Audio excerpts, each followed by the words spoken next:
Okay. Alright, guys. This is it, huh?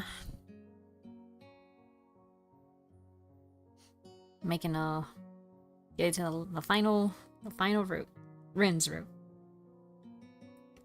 So, give me a second. I just need something just to at least set up how to get to her route.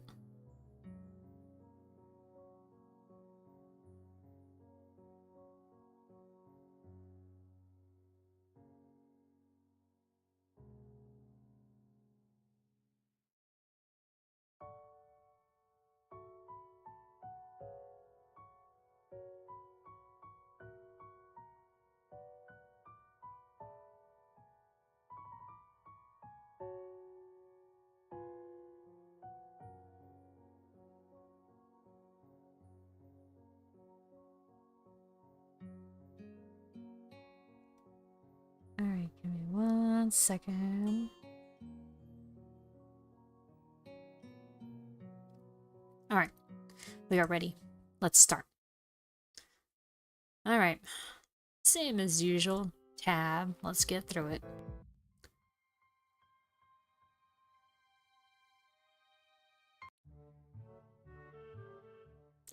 Okay, here we go. So we go into... Yeah, of course. Okay, blazing through. Okay. I think I got everything I need to know.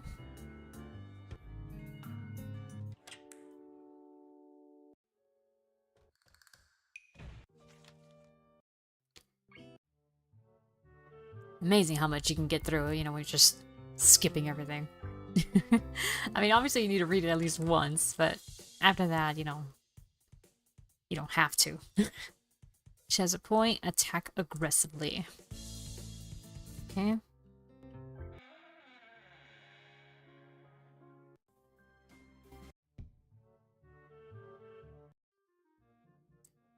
Okay, I'm sorry, I didn't mean to startle you.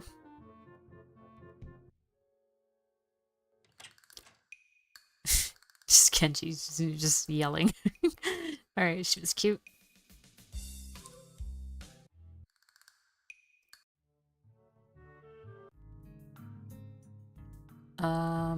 Read my book.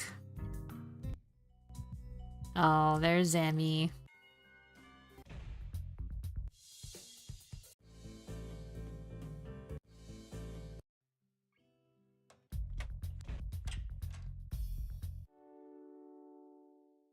Okay, Reen, let me see.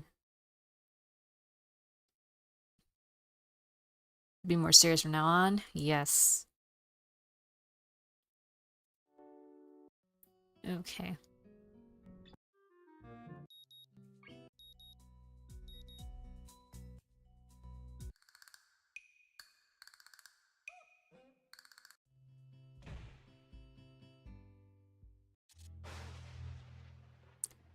Alright, don't drag me into this. I've done my part.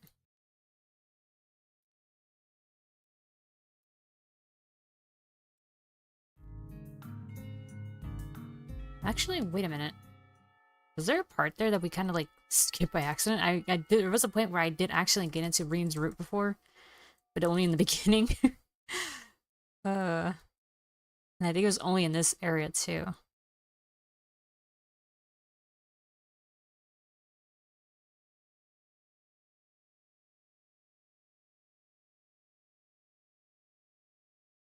Oh, I guess it doesn't matter.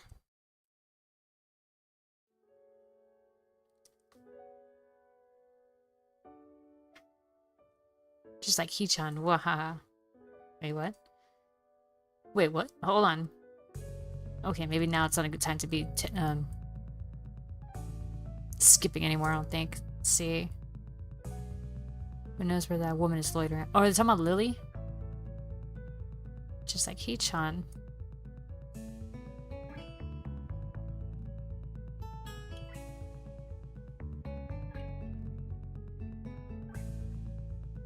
Damn, what is it with Shizune and her need to point out stuff like this?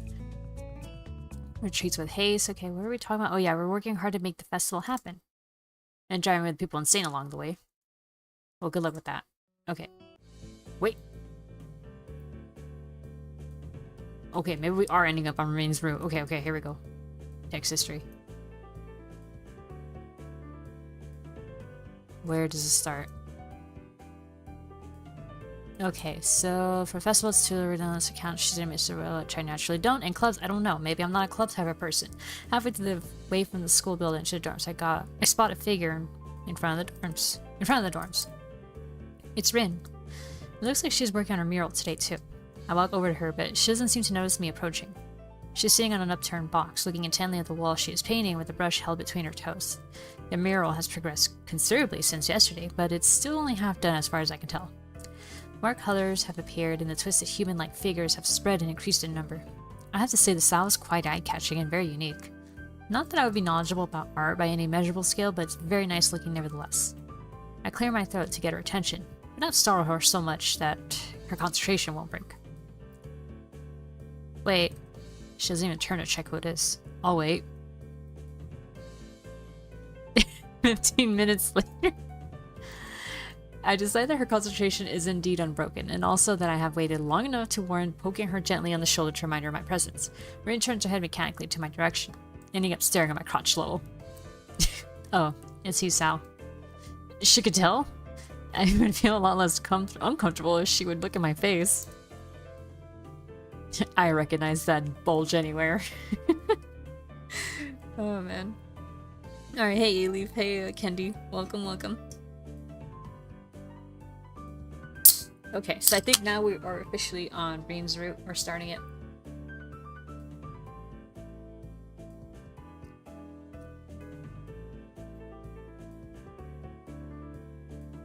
Watermelon lemonade. Yummy.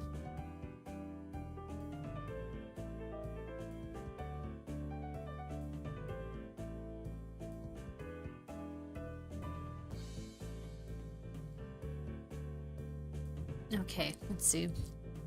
Sorry. An astute observation. Hard work, I see. The conversation starts as if I hadn't been here for a quarter of an hour already, but it's not a concern. At least it starts. Looking good. It does. The layers of paint hiding... Sorry, a burp came up. Hiding other layers of paint. Mixing and shaping the human figures really create an impressive look. But Reen looks miffed. You shouldn't comment on works in progress. 7 years of bad luck. Sounds terrible. I guess I'll take it back then. Still, it looks good. I wonder if I get 14 years of bad luck for thinking that. Rain turns back to look at her painting and pokes it with a big toe. Could you mix some of this color? I'm running out of it. She looks down at the half-empty bowl with the remains of the same pinkish paint in it. I didn't really intend to stay and help her with this project, though. I guess I didn't intend to do anything much. I look at Rain. She looks emptily back at me. Just this once. Rain picks up another brush and drenches it in another tone of pale red. There are dozens of similar bowls all around her working area. From the looks of the scene, she could have been sitting there for hours. I wonder if she has. That would mean she'd have been skipping school though, which of course I wouldn't put beyond someone like Rin. I pour a little bit of white and red into the bowl, trying to match the color with the one already on the wall. I can't seem to get it right. It's really inconvenient of her to not mix enough in the first place. Getting it to be exactly the same tone would be impossible. But at least I can try to get as close as I can. Speaking of hard work, isn't that a huge workload for you too? It's such a big painting and all. Oh, I'm not old and bitter enough yet to think like that. I guess you aren't. You guessed right. Legs hurt though. They feel like slugs. Slugs made of sea slugs. Because of the position? Yeah, I like doing it in a horizontal position more, if you know what I'm talking about. But it can't be helped. Can't ask the wall to lay down. Saying that, she stretches herself a little, bending her legs back in far more than a human should flex. It's astonishing how effortlessly she manages her body around.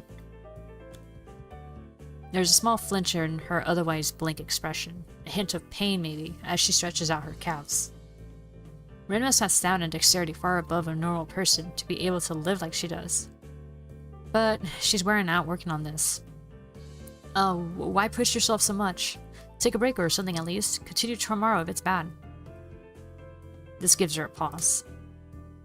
A long one, too. Feeling like a mental yawn. I don't think so, Hisao. I'm not pushing myself. Sure looks like you are. No, it's not about pushing or pulling or anything related to that kind of thing. There is this boy. A boy?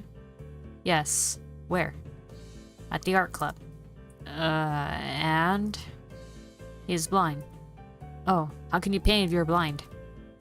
No idea. So why is he there? That's the point. He is there. She really should speak more than one word at a time to make this feel more like a discussion and less like an interrogation.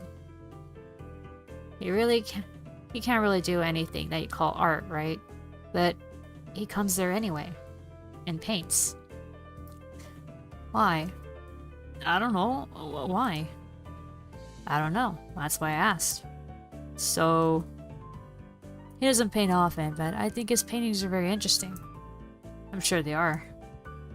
I once tried that. Painting with eyes closed. It wasn't too interesting. Cleaning up the floor took ages. Didn't try again. But he's becoming better at sculpting. I see. Maybe she was trying to make a point with this. Maybe she forgot she had one. Seems like the art club is full of interesting people. Not really. Pretty blunt statement, and she totally missed the sarcasm. No? Just like I said, they are not very interesting. I usually don't have much interest in people who are not interesting.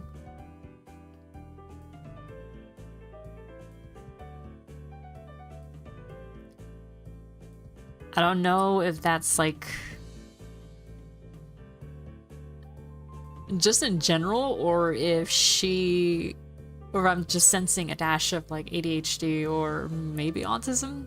We'll see. Maybe you have. Or maybe you have. Maybe. But that boy is interesting. Maybe I am like that boy. Or maybe you are. Maybe everyone is. Doing things you can't do. Just because you can. That's pretty deep, I think. And tell that to her. Get out of here, Webroot. You're a deep one.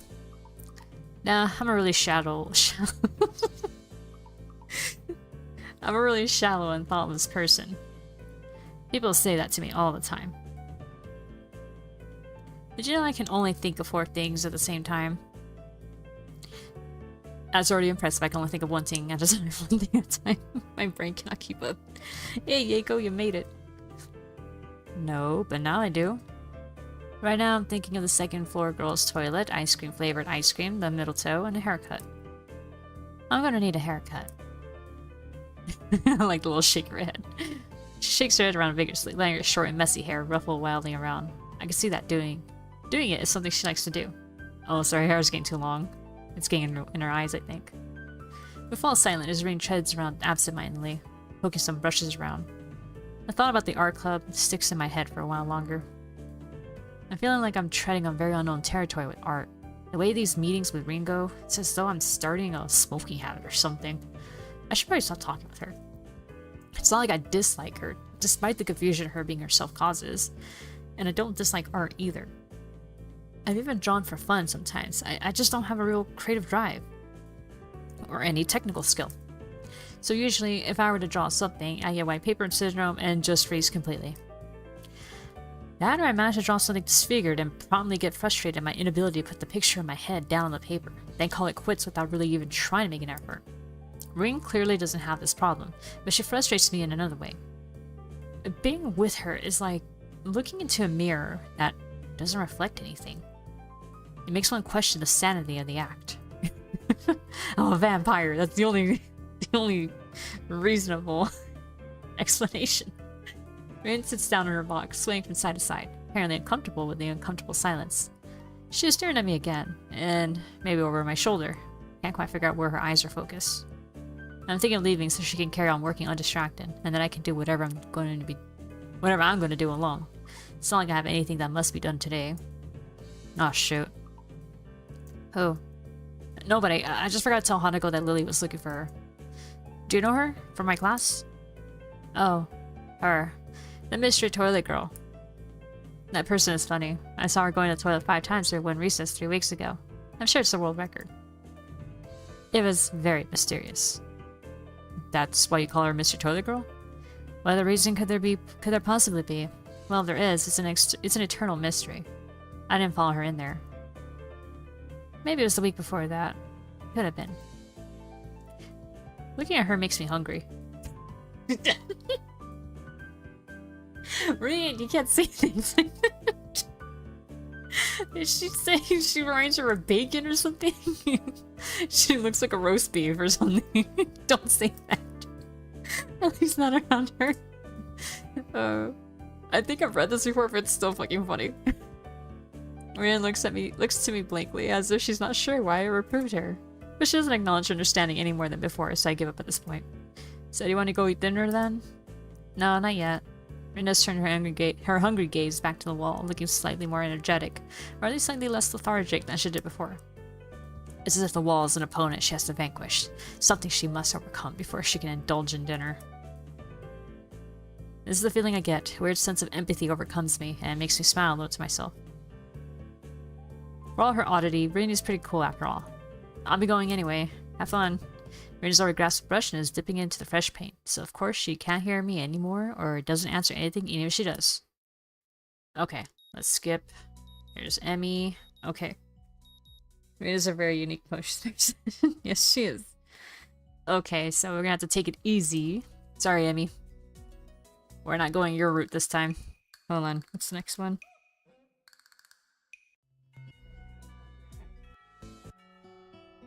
Oh yeah, we kind of read through this one before. Oh yeah, I remember reading through this. Yeah, this is, yeah, you're helping Lily through, and then you meet Rin along the way. I'm sure she says I say nothing, and I think she gets thrown off by how weird Rin is. Even when I win, I lose. This is the power of the girls of Yamaku. Push the thought aside today just to consider further. Okay. Okay, maybe taking another post might have worked. So anyway, do you have no idea what you're doing here? She frowns, looking extremely displeased at either my question, its consequences, or the answer she's about to give. I do have some idea. I can't really tell what kind of an idea. That sounds like progress, at least. Lily sounds as if she spotted an opening for some kind of discernibly normal conversation. I can't say I share her optimism. Yes, there is some, definitely. The rest will come later. I'm sure of it. I always have reasons. The ensuing silence kills Lily's hope altogether. That didn't last long. Rin's, as far as I can tell, on base, assurances aside, what should be done? We could just leave her to go to her own devices, whatever those are, but it's late, and I don't think we'll be getting any thanks if Rin is found standing here in the middle of the night. Which she probably will, unless she manages to remember what she was doing here in the first place. Okay, maybe you do have a little bit of ADHD. Just a little. As for me, or maybe just a few symptoms of it, but not really. I don't think, she doesn't seem very distracted. Well, we don't know that yet. We've got to see how she actually is in play to see how distractible she is, but...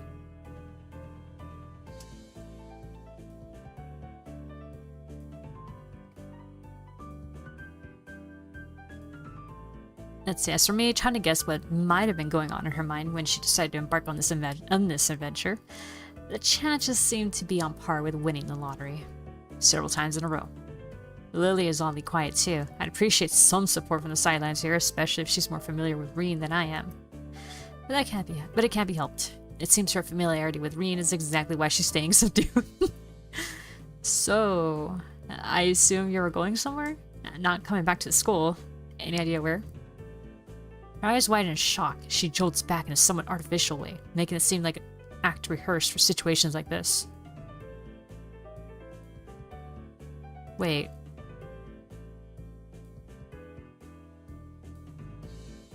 Rehearsed? Oh, maybe she does have a bit of autism. Are you a mind reader? Is that your disability? How unique. No, what? Well, why would you think that? You knew what I was doing. It was just an educated guess. We walked the same street in the other direction just before to get to the store. If you were going to school, we would have met you on the way. Oh. She looks a little disappointed. Like Kenji, Rin appears quick to jump to completely irrational conclusions. Maybe it's something in the water here. I make a mental note to stock up on soft drinks. You know, that is the second time this week that someone asked if I was a mind reader. Do I really give off that impression? Rin shrugs her shoulders, which is all the answer I get. You know, maybe you should come with us back to the school. Lily interjects just as I'm about to further debunk my alleged mind-reading capabilities. She sounds rather concerned, a paper-thin smile on her face, badly disguising that fact. Maybe she came to the same conclusion as I did. For everyone's sake, I decided to let the mind-reading topic drop, as it's entirely inane anyway. I didn't find out what her disability is until years later. It'd be interesting to see if you figure it out by the route's end. Oh, okay. So she has another disability besides, obviously, the arms?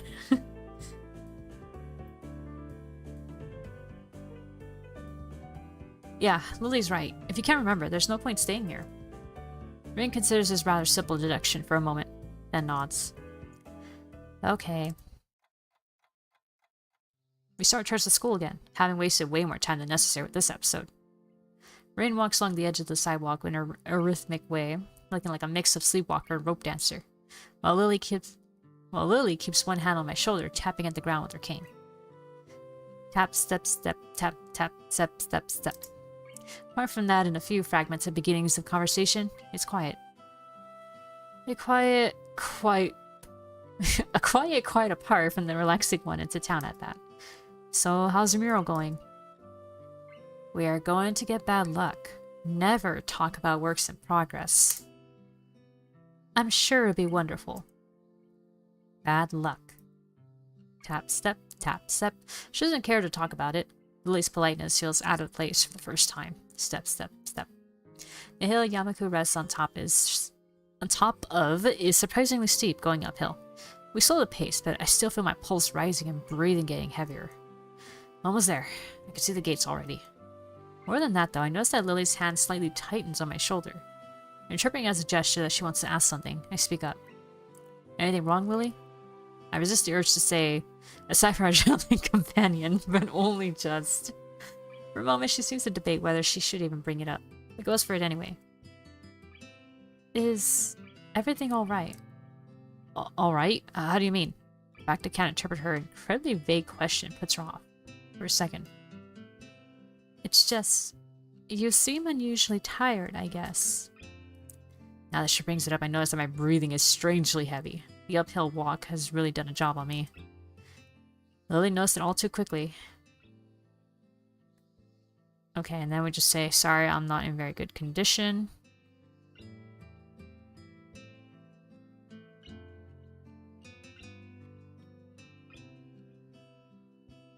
It's alright, I just need to catch my breath. My condition isn't the best these days. Oh. Is it something that is related to you being transferred here? I mean... She cuts herself off rather abruptly, maybe realizing she was being a bit intrusive. Her instincts are sharp, though, and while I don't like the subject, it's not like I should lie about it. If it's Lily, I don't think I mind. I'm just a little weak for the time being. Hanako said you look fairly healthy. So I naturally thought... Lily doesn't finish her sentence again, letting it trail off with a measure of concern. As she furrows her brow, Lily's uncomfortable expression spurs me to say at least something to ease her feelings. It's surprising she's this flustered, considering her straightforward attitude with her own blindness. She must know that not all share her own comfort about such things. No, it's okay. I have a pretty... I guess the best way to put it would be messed up heart. Arrhythmia. I had a heart attack a while ago because of it, and spent most of the spring in a hospital. Ended in Yamaku on doctor's orders. She silently nods her head in acknowledgement. My answer, though, only seems to make Lily furrow her brow even further. She doesn't seem to quite know how to react, even we don't really know each other that well. I can't really fault her for it, given I have that exact same reaction. While I do want to assuage her concern, I really don't want to dwell on this either. Don't worry about it. I try to offer a reassuring smile, but then I realize the futility. Without knowing this, Lily smiles at me reassuringly, but doesn't say anything further. Arriving at the dorm's room, stops in front of her mural as if lightning struck her. She had been so quiet for almost all the walk back that I had all but forgotten she was here. It's Friday, isn't it? Yes, Friday the 8th of June. This is bad. Bad? Why? I think I'm gonna go into a fetal position and throw up, possibly in reverse order. Is something wrong? No, nothing is wrong. It's Friday, and nothing is wrong yet. This mural, it's gonna need to be finished by Sunday, so everything's alright. Do you have any drugs? Or a time machine? No, Rian, don't take a puff from the magic dragon. This is not good. Not good.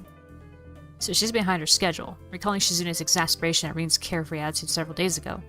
I don't know what to think. She has left herself open for a told you so unless she can pull off whatever she needs to pull off by Sunday morning. Oh my god, is this ADHD? Because this is like putting something off to the last minute and you're like, oh shit! Light the fire! We're playing with fire now, boys! It's trying to contain it before it spreads. Rin keeps staring at her mural, looking at as mortified as she can. Leave me. I'm going to need to work for a while. I glanced at Lily, expecting her to share an incredulous look with me as I rolled my eyes, but then I realized she's not one to do that kind of thing. Leave me. We do, of course, not wanting to aggravate her any more than she already is. There's a churning bad feeling in my gut. Rin sure has a knack for making people feel worried about her. She seems like a person who should never be left alone. Maybe we should call someone? She sounded like she was going into shock or something. I'm sure she'll be just fine. She's just, how to say? Lily cocks her head a little, trying to find a polite way of calling Rin crazy without calling her crazy. Unique? Yes, a very unique person. I guess you could say that. She giggles at the notion melodiously, nodding in agreement. Sorry about leaving you stranded as you talk to her. I don't really understand her, so I keep my distance. So I guess was right. Lily offers a slight apologetic smile, as if she was sorry that her own shortcomings had prevented her from becoming closer to Rin.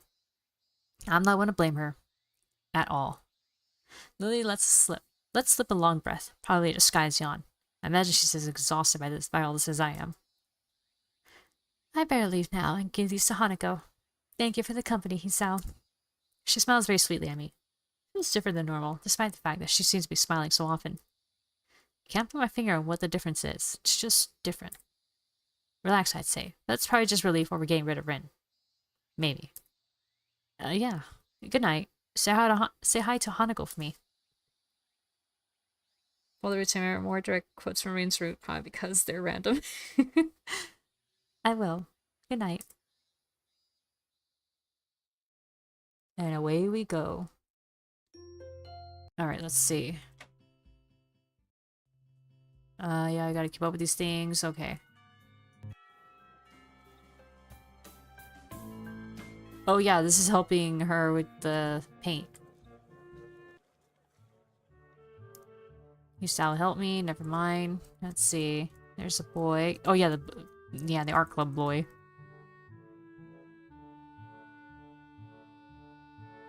Depression blue paint. Yeah. Do I have to go back or do we? Oh, this is different. Okay. So instead of going back with Emmy, I promised to help with our class project though, so I'll be back a bit later. Can you manage without it for a few hours? Okay. Rin nods until Emmy leaves. Oh, okay. I stay because I like watching Rin paint because I have nothing better to do. Jeez. I sit in a box and pick up today's book from my bag. It's a story about 3 guys drinking beer for 2 weeks straight and doing little else. Rin moves from the spot that was in need of the blue and starts slowly working on another. Her foot works the brush steadily against the plastered wall. Layers of paint on top of layers of paint. The mural slowly gains more form. I turn the pages at a leisurely pace. In this chapter, they are drinking beer at the protagonist's friend's place. In the previous ones, it was the protagonist's own apartment. It's not a page-turner kind of book, a slice of someone's imaginary life that makes me wonder why it had to be written. Why indeed? The reason for doing something creative. Something incomprehensible. Alright, give me a second. Tap for water.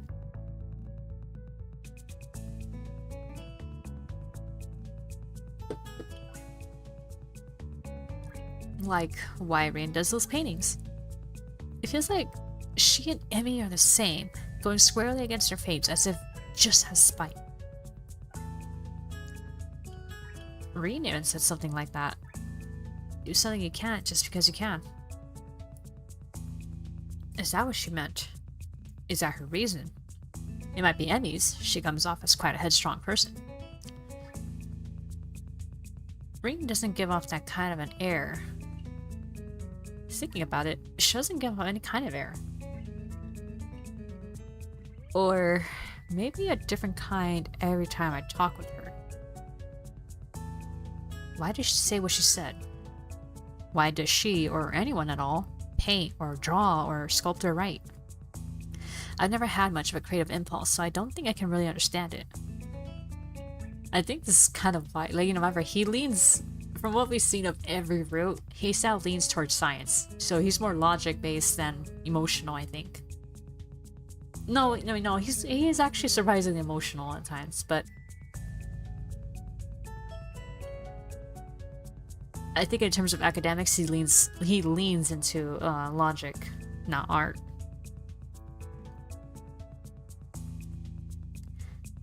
It makes me feel hollow inside. What a grim thought. I can't really decide whether it's true or not either. Am I content being this way? I can't deny I'm feeling a little bit envious of Rin. But I can't really consider it a flaw of any kind. I am myself and she is herself.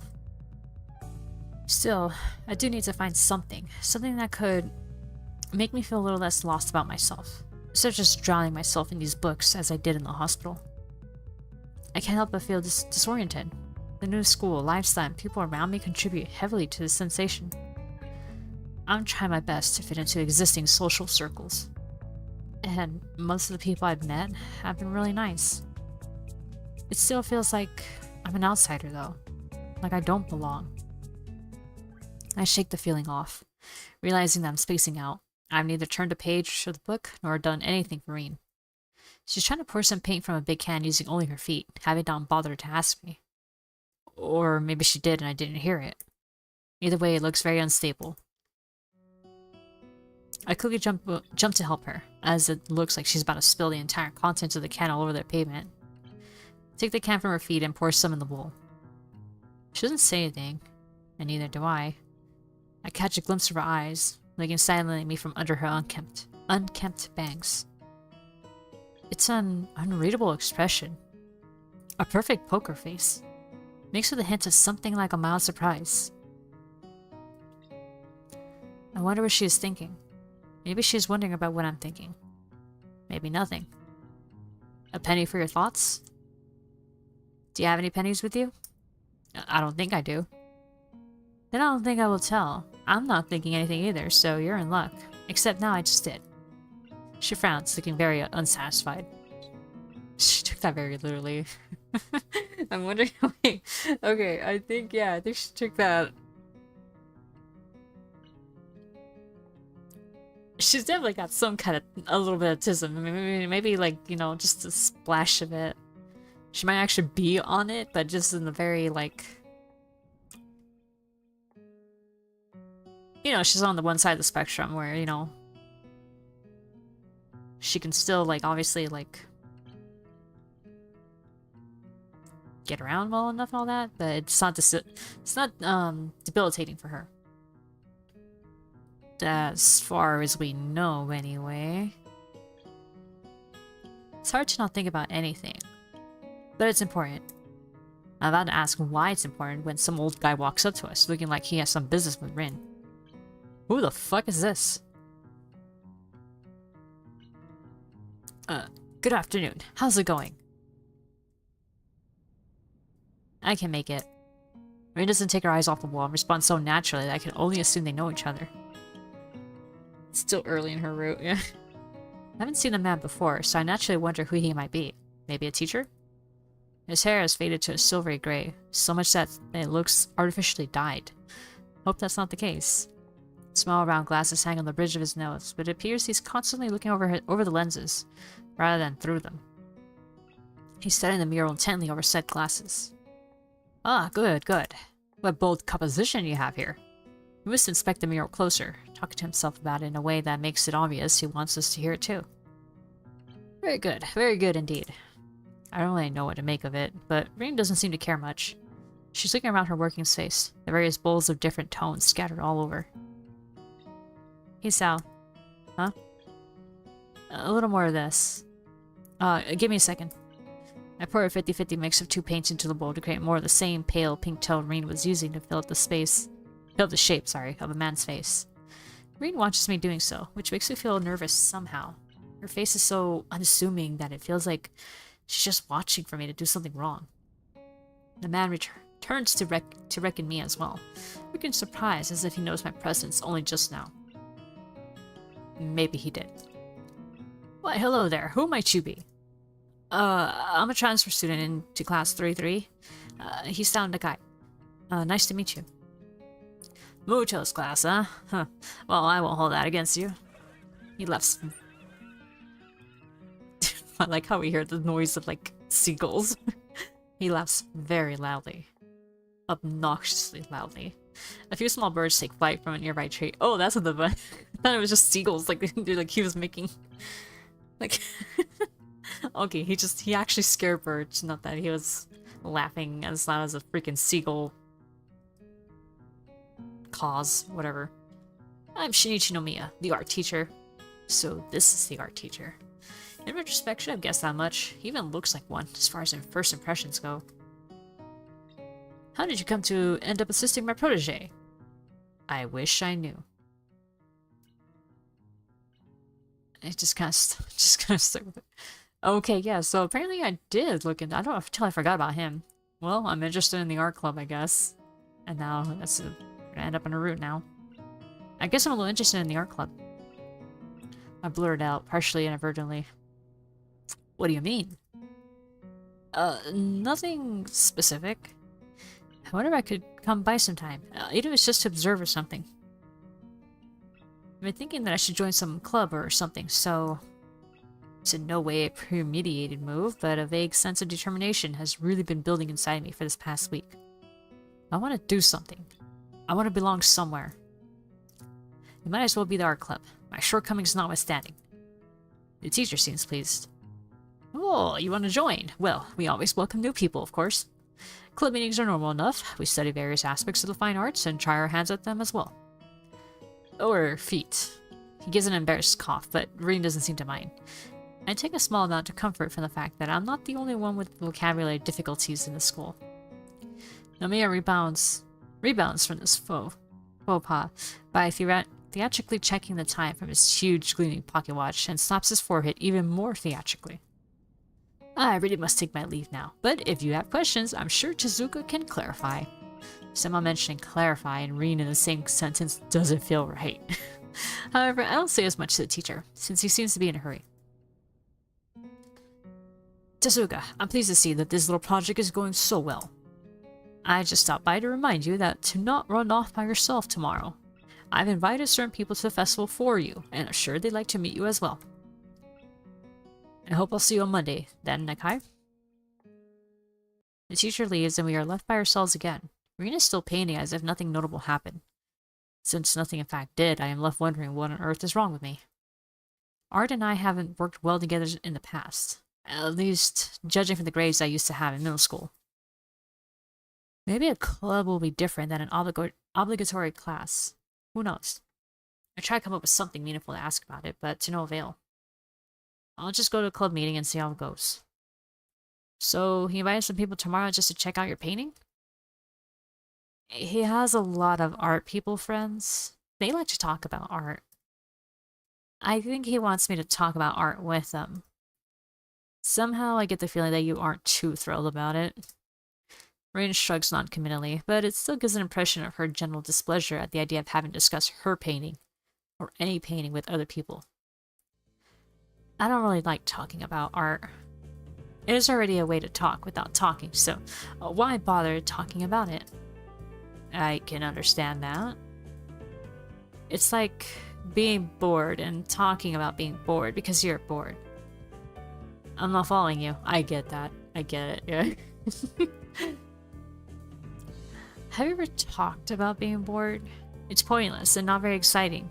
All you can really say is, I'm so bored. I once spent a week trying to think of something meaningful to say about boredness. It was the most boring week I've ever had. But that's pretty fitting, don't you think? Rin gives me a look, the laconic kind that looks like it doesn't mean anything, but it does. Anyway, I don't know. I guess I just rarely can come up with anything to say about art. I mean, like this one you're doing now. I had no idea what to think about it, except that it looks nice. What is this painting about? It's not about anything at all. That's what I like to say. So I did. But that was a small lie. I said it anyway because I would kind of like it to be true. Teacher wanted me to do this, but I didn't have any ideas. I tried to have some, but nothing happened. So, now this is a painting without any ideas. But, what are you painting then? No idea. Come to think of it, I think I'll call this no idea. Ah, now I started thinking again. This is bad. Shaking. She shakes her head vigorously for a while, trying to shake thinking out of her head. Then I have her red hair that flies wildly around. This is why I had Emmy help me. She makes it easy to not think about anything. You know, how she just talks about nothing for hours. It's like her head is made of bubblegum foam bath jelly. You are kind of the same, but not really. It's very helpful if you stay here. I'm not sure that's a compliment or two. Or not. It's probably neither, with Rain being the overly neutral person she is. So, is there anything specific you'd like me to do to make you not think? Just be. So without knowing what I should do, I just sit on an empty box to watch her continue with the painting, idly leafing the pages of the beer-drinking book. Shireen has a serene expression on her face, her dark green eyes hiding what she might think behind them. No wait, she's supposedly not thinking anything, right? She quietly hums to a tune, interrupting every now and then with polite requests for more paint or another kind of brush. Concentration is admirable, even though she seems to be sleep-deprived and under pressure to finish the job. Inch by inch, the painting gains more form, details being added on top of details, colors intertwining with each other, filling the empty spaces, growing on top of each other. I find myself thinking about inspiration and motivation to create art again. Where does one get ideas? They don't come out of nowhere, and I don't think there are muses that magically inject some inspiration in your head. Ideas have an origin and a purpose. The more I think about it, the more I'm convinced that Reen is lying about her mural. Or at least twisting the truth. Maybe she doesn't even realize it herself. You can't do anything creative without having an idea of what you are going to create. That would go against the definition. Every stroke must be decided to be drawn. Even if it's made at random, then that too is a conscious decision. So a painting, even this one, must be based on having some deliberate goal or idea of what to paint. If Reen's idea is to have no idea, as she said, does that count as having an idea? A logical paradox. That seems to be Reen's modus operandi for most normal interactions, so it wouldn't surprise me if she hadn't even noticed this herself. I wonder if I should bring it up, but I'm not sure I want to engage in an argument about logic with this girl. One of us would probably end up short-circuiting fairly quickly, so I discard the thought. Reen is squirming and shuffling restlessly. Even her usual blank visage breaks occasionally into pretty difficult-looking expressions. The kind that one doesn't just come up with accidentally. Everything alright? She looks uncomfortable. Yes. No. My back started hurting again. This painting is too big after all. It's hard to paint in this position. Want to take a break? After I finish this part. Of course she doesn't take a break. Oh, Rian, you gotta stretch a little bit. Oh man, I imagine using your legs would make like for bad posture. So I imagine she must do a lot of like... I don't know, I'm hoping she does yoga to like help loosen herself up a bit. Or she doesn't take a break, and I don't bring it up again because that would be completely and utterly pointless. Rian continues her work, and I stay with her. I like to watch her paint, and I'm gonna be a member of the same club she's in now. Oh shit, is it getting dark? When she declares the mural to be finished, it's already so dark that I have no idea how she can tell. There is no celebration, no general sense of a job well done, just a tired, laconic, I'm done, and then we both go to sleep.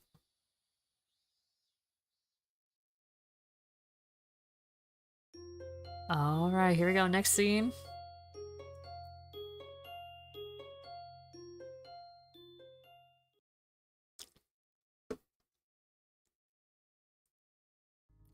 Wakey wakey, eggs and bakey. The next day, I wake up feeling a little lightheaded. It's almost noon already. Sleeping late is fine since it's a Sunday, and there are no classes. Yeah, but then you waste... you wasted more time sleeping, so therefore you have less time to do nothing. Not just Sunday though, but the festival as well. From my window I can already see some people at the soba booth, slinging noodles into place for people with a craving. Oh wait, haven't I read this? Ponder how to spend the day. Okay. Yeah, go to the festival. Find something to eat. Oh yeah, this is when he finds out that it's the... Oh, this is new. Okay. Alright. Alright, take off that. Okay. Well, I joined the art club, so I guess I'll go with them. You did what? I joined the art club? Man, that was a bad move. Really bad. You don't know what kind of girls there are in the art club. Troubled, angsty cuties who tear your heart out and eat it raw. Bro, you have no idea how many guys would probably be down for that. They'd be like, yeah, I want a girl to ruin my life. There are some guys who legitimately would think that. I wanted to ruin my life. Well, I know one art club member, and I don't really see Rian suddenly becoming a psychotic murderer. That seems unlikely. Don't say that. Don't fool yourself. You have no idea what you're dealing with here, man. They are the worst kind. They drag you in with all this fancy-pantsy shit, and when you least expect it, bam! Bam what? Kenji seems slightly phased at my skepticism.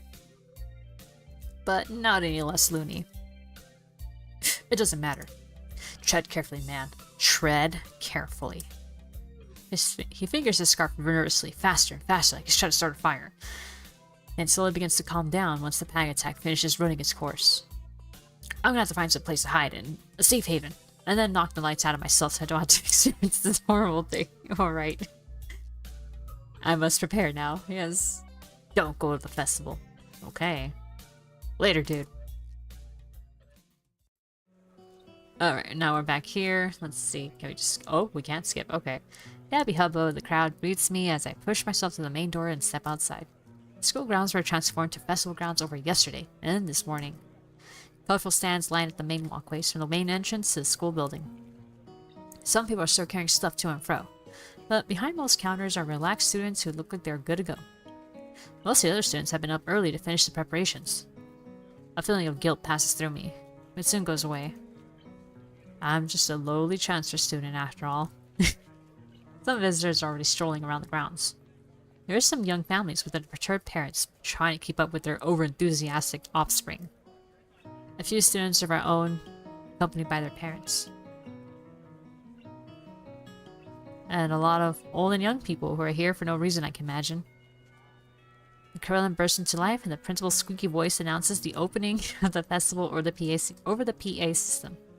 Everyone applauds politely, if a bit unenthusiastically. School festival. We didn't really have festivals in my old high school. It feels kind of old-fashioned, especially considering the school I came from.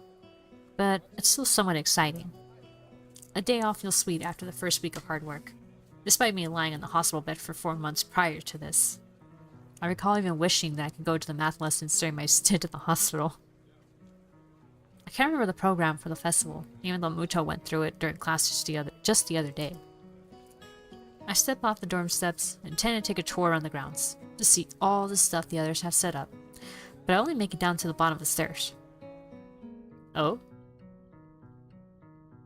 A few people are studying Reen's mural on the wall, while the artist herself is lounging on the sidelines, leaning against the wall and looking extremely bored and mildly under the weather.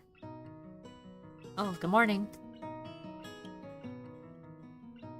Did her eyes seem to light up a little bit? Hello. How's it going? Nowhere. I'm stuck. What do you mean stuck? I mean I can't walk stuck. I think my legs are out of order because of yesterday. Does it hurt?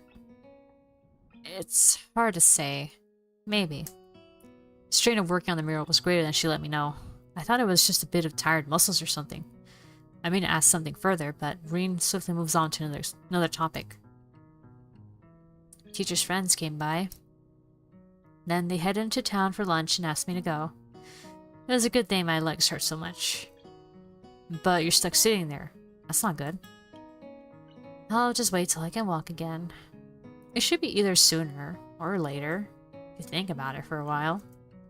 Teacher was happy that I finished the mural. He should be. But I wonder if it's finished after all. Oh? I thought yesterday that I had done everything, but now I'm not sure anymore. I should pay more details. Maybe. Probably. It's very hard to decide. Finished or not, the mural looks great in broad daylight. Oh yeah, the various human body parts repeated over and over in a wildly mutating, mostly disfigured variety are the main element. They are rough looking, as if thoughtlessly placed and rudimentarily painted, but a great deal of thought and care has gone into each and every one of them. Does this one have a frog growing out of his head? Oh yeah. It's a goldfish. What's that? It's nothing. You can clearly see some female bodies there, man. Anyway, the wall is so wide I have to turn my neck from side to side to see the entire painting. It's hard to consider it as a single piece. The elements don't seem to fit together, but I guess they do create some kind of a whole. Abstract as it is, I have no idea what it's supposed to be portraying. But it looks nice. That's enough for me. I sit on myself next to Reen, leaning against the wall like she does. The happy noises of the festival are becoming louder as more and more folks enter the grounds. The dorms are far from the main attractions in the main building, and the stands are in the courtyard, so most visitors had not found their way there yet. She slides in. A somewhat bored expression settles on Reen's face, making her look detached from everything that's going around her. Are you dissociating right now? She is being awfully quiet. I wonder if she's in pain. So, what did the art people say about your mural? My question wakes Reen from her daydreaming. She lazily turns her face towards me. I'm not sure. I think they liked it. Maybe they did. What about you? Are you happy with the mural? Because I kind of participated. It'd be terrible if you were unhappy. Reen tilts her head, biting her lower lip. I think it came out decently. It's not bad, but it's not good either. It just is. I guess I'm alright at being empty-minded. Something else? What does the painting really portray? I thought about it yesterday, when you said that it doesn't portray anything. But that's a logical fallacy, isn't it? You can't make something out of nothing, not even art. Rain frowns and turns her head back towards the clouds. I don't know. I am not really good at explaining things. It's just a mural. There's nothing special to it. I said it already. She sounds annoyed at my inquiries. I didn't know what I paint, so I decided to paint just a mural. It's a mural that portrays a mural. No, wait. I just thought of a better way to say it. It portrays itself. So its muralness is at its maximum, at least as far as I can do. So if you think of it as some meaning, I think that's the same as this one has. That makes no sense. Meaning, I feel the corners of my mouth turning upwards into a smile that's just a tiny bit bothered. Oh shit, that's the whole thing, huh?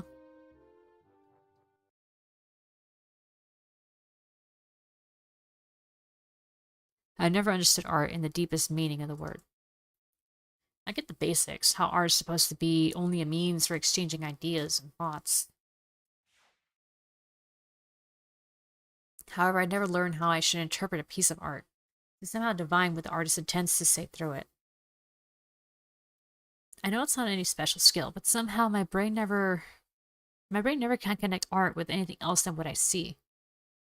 All I see is a mural. I can admire the technical skill, after all. Even I know the difference between bad art and mediocre art and good art. But that's as far as I can go. So don't ask me about meanings, Rain. Her reply sure made me reluctant to ask her about it any further either. So, what are you doing even when you get on your feet? Nothing. Nothing? But there's the festival. Don't you want to go have some fun? I'm fine like this. You don't like socializing much, do you? In other words, she's painted a mural that means whatever people want it to mean.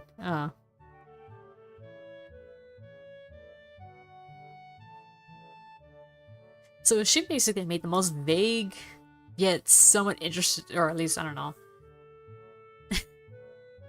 It almost seemed like her aim was ambiguity, because you can't really quite know for sure what it is it means, or maybe ambiguous in terms of like ambiguous in in terms of her meaning, where this is like, well, I don't know what I'm meaning, so there you go. It can mean either or, one or the other, doesn't matter. Also, this art has some pretty neat art in it. I remember just staring at them in the gallery after finishing a route. Oh yeah. It is pretty good though, I'll admit. I think I'm arguing more for her than for myself at this point. It's not that I'm particularly thrilled about the festival either. Just a bit curious to see what it's like, and that's about it. Her answer is unsurprising. No, I don't. I guess... me neither in the end. You should go if you want to. I know, but I can keep you company. I'm not used to all this just yet, so it's okay to take it easy.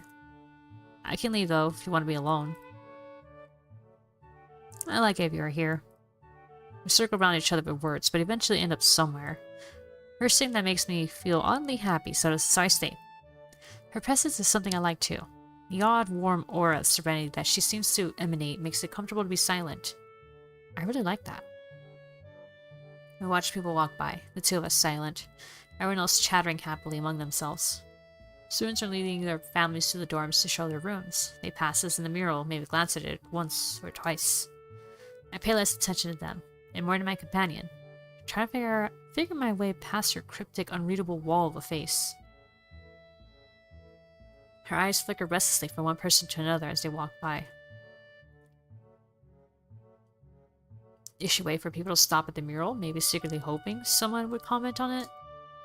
I don't think anyone would assume she was the artist. We're just sitting here like a pair of hobos after all, and she doesn't even have hands. I wonder if it's even in Rin's style to fish for compliments. She seems so aloof. More people walk by, some of them pointing their fingers at the mural, exchanging words that I can't make out. Someone drops a snow cone on his shoe. Too bad for him. Everyone seems to like it. I suggest attentively. I don't get a topic in the stale summer air separating us. It's always very interesting to interpret. It actually has really deep meanings if you read into it, but Hisao isn't really good at that, so it's more for the player to interpret it. Oh, okay.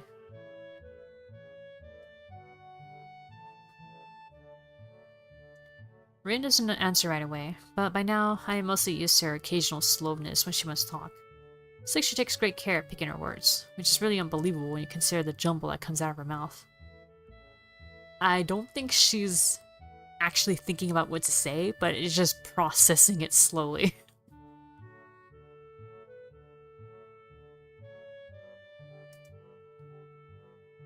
I wanted to make it so that you can just look at it without thinking. Then I realized that it doesn't make any sense. So it became something like a mix of this and that. From far away, it looks like someone vomited a herd of butterflies on the wall, which is exactly what that obnoxious president person didn't want. Is that word that? Oh, what word? That. What is a word for more than one butterfly? Butterflies? No, like a herd or a school or a heap. Swarm? Oh, a flock. Oh, I don't know. A flock, maybe? Maybe people like butterfly vomit. Slow processor, yeah. Yeah, and right now, like, she had a hard time thinking of a word, and I've had that happen a bunch of times, and even Icy has had that happen, so... Maybe she has a bit of both, now that I think about it. Maybe she's like ADHD, autism and ADHD. Well, I'm still guessing, but, you know, I'm just already, like, feeling some things already. Rain looks in the mirror, looking surprisingly unhappy. The middle could be better. Usually I like in-betweens, but this was a pain in my butt. Not literally, of course. Then again, I did get that too. I guess it was literally after all. Don't be so critical of yourself. She looks at me funnily, but shuts up. At about this point, I started thinking that I should really leave and do something more constructive with my Sunday. This is the pinnacle of social failure. A whole free day and a festival right outside my doorstep, and what do? Sit here with Rin. Two bystanders with nothing to do except to think what a pity it is to be just a bystander. It's hard to know what angle to approach her art from, but by the end I recommend going back to the art with the entire route in context. Okay, got it. Even realizing how pitiful it is, I don't do anything. I don't stand up and take off for a day of fun. Shuffle, shuffle. Fidget. Shuffle. Is she fidgeting? Rin is shuffling about restlessly, constantly swinging one leg over the other knee and then back again. She has a very irritated look on her face. She's fidgeting, okay. Is something wrong? Yes. No. Yes. She suddenly hops up on her feet. Surprising. I thought she was still rendered immobile, but apparently that's not the case. I have to go find Emmy. Or someone. I need some help with something. I can help you. No. It's okay. One of us has to stay here in case something happens. Oh, don't be ridiculous. Nothing even remotely interesting has happened since I came here, except that one guy who dropped a snow cone on his foot. Let me help you, since I'm bored. So what is it? Rin's lips flattened tightly against each other into an almost perfectly horizontal line. She closes her eyes and draws in a deep breath. When she opens her eyelids, the finally stern look in her dark eyes takes me aback. Hey Sal, you might not want to hear this, or maybe you do. I don't know, but it doesn't matter. And even if it did, you are not leaving me any choice. I'm having my— oh! This is the first time we actually heard of a girl being on her period.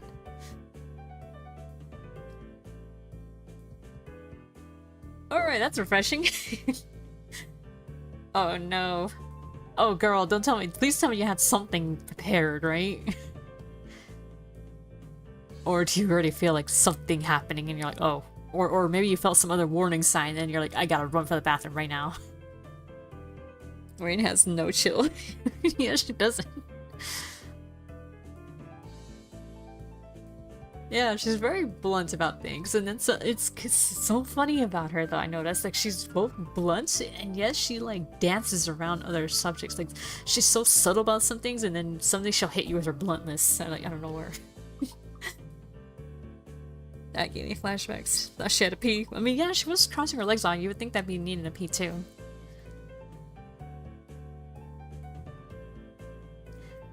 All right, let's continue with this. hang on, let me get some drink.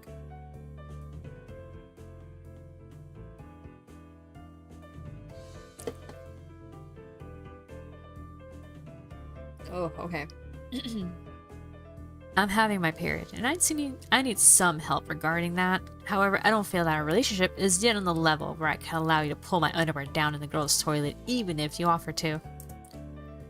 That's why you should stay here, while I go and look for Emmy.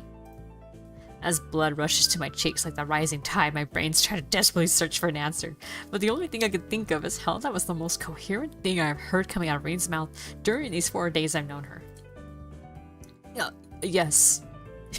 Now when I meet Reen's eyes, I turn my face aside, pretending I'm looking at someone's parents. From the corner of my eye, I see Reen turning on her heel and walking off without further ado. I feel like going to hide under some rock. I wonder how long Reen will be gone, or if she'll return at all.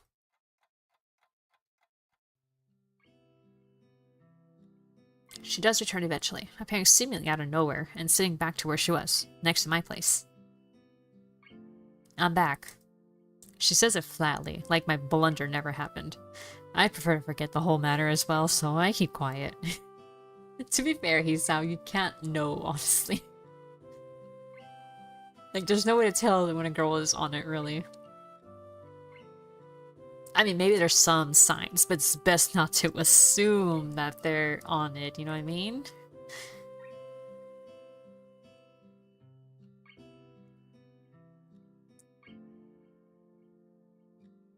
Whoa, what the? Oh, that's her shadow, okay. I was like, what? Someone creeping up behind her? Time passes and stands still. The sun gleams from high above the main building. It hits me directly in the eyes, but I just squint instead of moving. In a bit, it becomes painful to keep my eyes open just a little, and my temples start aching. My head hurts. I think this day gave me a headache. Can you believe it? Are you hungry? How is that related to a headache? You can get headaches from being hungry, bro. It's not. I ask because I am. Her oblivious seriousness melts my irritation with its ridiculousness, and I find the corners of my mouth turning slightly upwards again. You know what? So am I. I'll go get some food for us. What do you want? My treat. Doesn't matter. Returning with the food, I give one portion to Reen, taking the other for myself, and we dig in without a word. Reen looks upwards, fork hanging out the corner of her mouth. What are clouds? I always thought they were thoughts of the sky, or something like that. Guess you can't touch them. You thought like that when you were a kid? No, last week. Maybe because sometimes my thoughts feel like clouds. Fluffy and white and slow. Like the sky was in my mind. Like my mind was the sky. The sky of your mind. Close your eyes and think of sky. You won't be able to think of anything else until you stop. It's an enemy stand. I try it. It works. Magic? Opening my eyes, I see Reen studying me with her eyes. It feels uncomfortable because she doesn't say anything. I turn away. Clouds are water. Evaporated water. You know they say that almost all the water in the world will, at some point of its existence, be a part of a cloud? Every drop of tears and blood and sweat that comes out of you, it'll be a cloud. All the water inside your body, too. It goes up there sometime after you die. It might take a while, though. Your explanation is better than any of mine. Because it's true. Huh, that must be it. Carry on eating the food before it gets cold. The wall offers a bit of blessed shade as the sun revolves around the dome of the sky. The afternoon is already slowly making way for the evening, so our lunch becomes more of a dinner. It's a linner. Or whatever the word is for an irregular meal like this. Despite what I decided to call it, it certainly hits the spot. I haven't eaten a bit since forever. My appetite filled, I let out a satisfied sigh. Green hasn't eaten all of hers, but seems to be done with her food as well. I lean back, taking in the atmosphere. The crowd has thinned already, but the activities are still going. Everyone seems to be enjoying themselves. And why not? It's warm. Kind of perfect summer day when it's hot, but not too hot for comfort. The sun will set soon. Time really has flown by. We've been sitting here for 6 hours. Yes, we have. Do you want to do something else now? No, not really. Me neither. She adjusts her position and leans against the wall, and I follow her lead, relaxing my own body. For minutes on end, we sit there without saying a word. I try to feel Rin's mood from her demeanor, the tension of her muscles, the tiny expressions fleeting on her face. It's no use. She's unreadable as always. The crowd swells to and fro, people happily chattering with each other. Very few people pay real attention to a mural, and even less to us. I fiddle with a few odd pebbles absentmindedly. The act of doing something just for the sake of doing something, the pinnacle of idleness. Inch by inch, the sun creeps lower and lower towards the tree line, changing the color of the sky close to the horizon from golden yellow to orange and red as the moment of sunset draws near. I feel like my stomach is filled with lead after eating so heavily, but the brick wall feels surprisingly comfortable against my back. I try to fight against the drowsy feeling that is overwhelming me. No avail.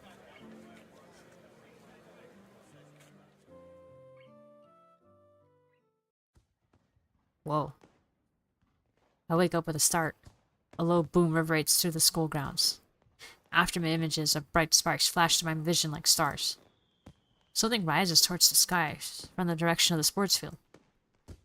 A tail of fire trails behind it until a burst of red and yellow flame lights the sky high above the school with another loud boom. Fireworks. A sudden flash of light against the canvas of the night sky awakens me to realize that it's actually dark already. How long did I sleep? I feel groggy and can't feel my right arm. As I attempt to flex it, I realize why. Rien is leaning heavily against my shoulder, almost falling on my lap. She is fast asleep, not even fazed by the fireworks. Her mouth is slightly open, and her eyes are peacefully closed. A sleeping, childlike face of the innocent. I shake Rien gently with my free arm, trying to wake her up from feeling that, move her so that my other arm is liberated from its pinch. Rien's face twitches and her eyelids shut tighter, as if to resist against waking up. She gradually opens her eyes, but keeps them half closed, letting the light from the fireworks sneak just past her eyelashes, so that her green irises mirror the bright flashes of the explosions. Then looks up at me and frowns. Frowns. Just a while longer, okay? Rin's voice is drowsy and slow, leaving her almost unintentionally muttered words hanging lazily in the air. It seems she's not entirely aware of the situation. Oh wait, she was more groggy than I'd be like, just a few more minutes. Very low. Rin's head drops back on my shoulder as she leans against me with all her weight. She snuggles against my side, trying to make herself comfortable, but making me feel very uncomfortable at the same time. I become intensely, almost painfully aware of Rain's warm body and the deep, peaceful movement of her chest against my arm. Her breathing soon returning to the even rhythm. Kind of admiring her gift for sleeping, or the ease of mind of hers to use someone she has known for less than a week as a pillow. Rockets rise up to the sky one at a time, breaking to flowers of red, green, and gold, accompanied by the oohs and ahs of the audience. I try to rush Rain's disconcerting proximity out of my mind, but what can I do about it? I just hope her short while really is that. One by one, the glory bursts are born and die in a blink of an eye, coloring the dark night sky into a constantly changing abstract painting. I listen to the low booms of the explosions and Rien's quiet breathing, trying to clear my own head of the post-awakening disorientation. Thankfully, just about longer really proves to be just a while, as Rin stirs from her slumber and wakes up again before the fireworks are over. I fell asleep. She finally opens her eyes completely and blinks a few times. You fell asleep on top of me. Twice. You didn't like it? Well... Despite the inconclusive stammering, Rain sits upright, drawing herself away from me. Well, you're heavy. It's a lie. She weighs next to nothing, but I have to get a jab back at her. Even if it's under my belt. Under the belt, sorry. My mock protest fails to draw any reaction as Rain's attention is drawn upwards to the flashes of the fireworks. She seems hypnotized by the colorful play of the explosions. A slight tingling sensation goes up and down my arm as blood starts to circulate again. It's unpleasant, but it helps me get rid of the dizzy feeling. More and more rockets rise up to the sky, the bright colors of their explosions reflecting from the clouds. Both of us stare at the fireworks, fixedly through the canopy of the trees, enthralled by the show. We would get a vastly better view of the sky if we moved even a couple of yards, but neither of us bothers to even suggest it. I really do like fireworks, even though looking at them makes me feel kind of sad. I think. It's like they want you to look at them so bad, so they are loud and bright. But when someone looks, they are already gone. It's like they were not even real. They are real. I could tell you that. All of this is real, you know? If you think about it, nothing really lasts for long. Even something like my life or yours is just a blink of an eye in the history of everything. Like one of those rockets. Poof, and we're gone. Well, we're here, aren't we? Yeah, this is reality. Rain, sitting next to me, the loud bangs of the fireworks, the vast unlimited sky. These things are definitely real, even though they won't stay here forever. I feel warm inside, and I wonder if it's because Rain is so close to me or just the feeling of being alive. I don't really know what I should say next. It's alright. Maybe I'm just talking to myself. But you know, fireworks are pretty. But in the end, isn't it somehow silly to spend so much money on a fraction of a second worth of pretty sparkles?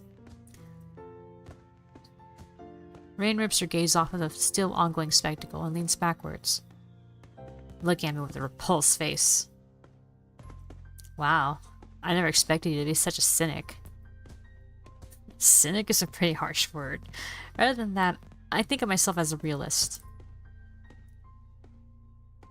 Isn't a realist just a word for what a cynic calls himself? The final rocket goes out with a bang of silver and blue, leaving the grounds eerily silent for a moment, until the crowd starts moving towards the main gate like a cattle herd. Wisps of gray smoke drift towards the dorms from the sports field.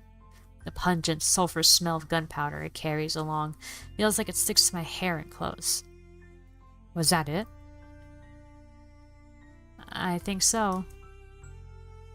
I stand up and stretch my sore back. Sitting against a brick wall wasn't such a good idea after all.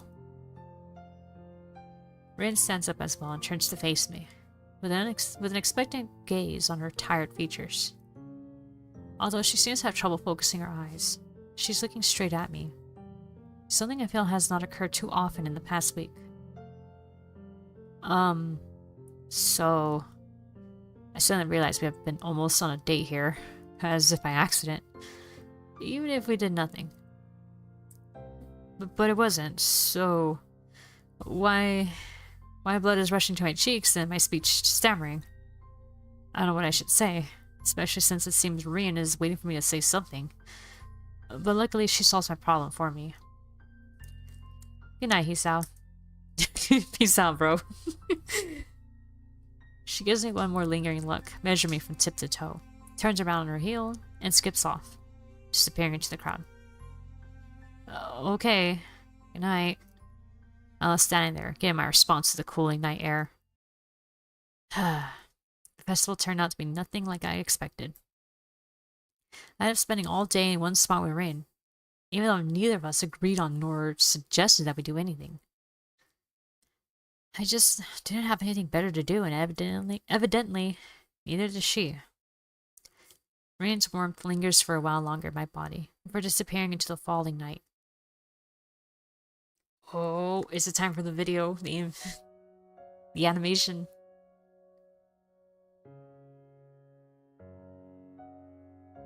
Flower.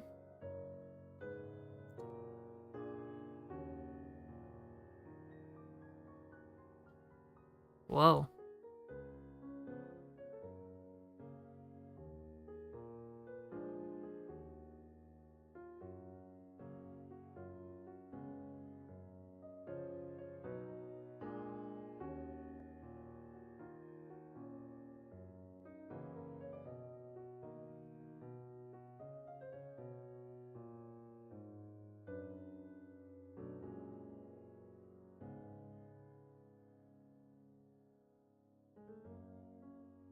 Disconnect.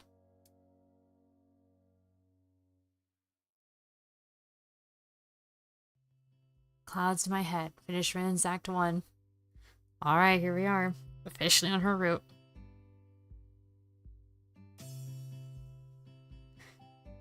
Thanks for being a pillow for my nap later. Yeah.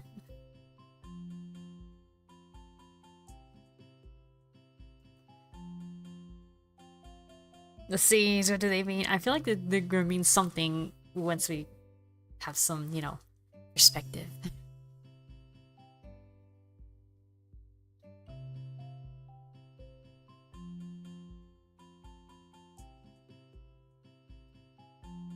But with the way like she closed her eyes and then you see those chaotic like pictures and stuff and how she spooked herself a bit, like I'm wondering if this isn't the case of like kind of like Hanako where, you know, there's gonna be like some other like underlying mental illness that we don't know about.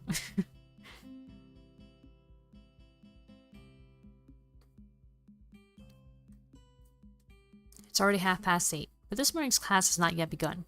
We're supposed to have physics, but the teacher's nowhere to be seen. Had I known this beforehand, I would have slept in too. Suddenly the classroom door slams open and Muto grunts his morning greeting to us from the doorway. Good morning, everyone. Muto looks like he has not slept at all. The stubble, his messier than normal hair, the stained dress shirt create a less than favorable impression. I guess he had fun last night at the festival too. Excuse me by being late. I ran into unexpected problems. I'm usually not one for festivals like this, but I hope you all had a good time. After all, these sorts of events are important for you all, since they give you a short reprieve from schoolwork. The class replies with various degrees of enthusiasm, and Muto proceeds to take roll and get started. Right then, today's subject is full-time particle physics. Before long, I've descended to a comfortable coma-like state along with the rest of the class, letting Muto's rambling speeches pass through one ear and exit the other without leaving a trace. Now, who can tell us the solution to this problem? He's written a rather easy equation on the blackboard. Desperately, he tries to get the class to participate. Nobody? Come on, guys. Nikai, how about you? Unfairly singled out and cornered, I give him an answer. It caused his shaggy features to twist into a genial smile that would scare little children senseless. Precisely. Good work, Nikai.